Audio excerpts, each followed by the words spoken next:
don't know if you can structure it. I mean, to be clear, you identified the key risk, which is anybody going to give you money at all. Right? So I think that's a far bigger risk than how much money they're going to give you, if that makes sense. All I can say is I think that what I've typically seen, could be right or wrong, is no matter how much money people raise, investors expect it to go 18 to 24 months, right?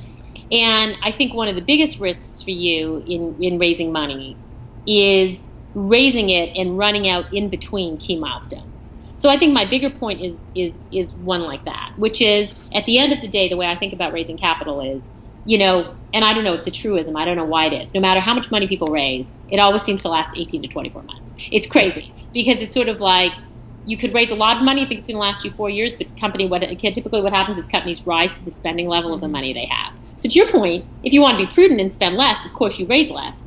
But the challenge with that model is, let's say you budget to raise for 12 months. The reality is things always take longer than you think.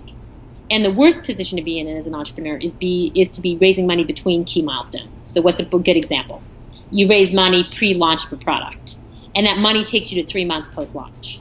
Okay, the danger zone for you now is you're 3 months post-launch. I can guarantee that you're just starting to get interesting data.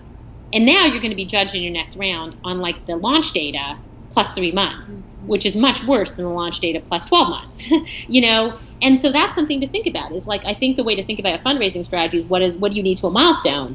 And yes, you may argue that at the end of the day, you may not be able to raise as much as you need. And I'm not arguing that you raise a plethora of money. I'm arguing that you think about your milestones pretty deliberately and you make sure that you can ask for enough money to get past that next milestone before your next fundraise. And you ought to know what that is. Because if you think it's just launch, I can guarantee it's one of the most difficult places to be is having just launched a product, having early metrics, but really not having done any marketing. And then you're getting judged on that in your next round of funding.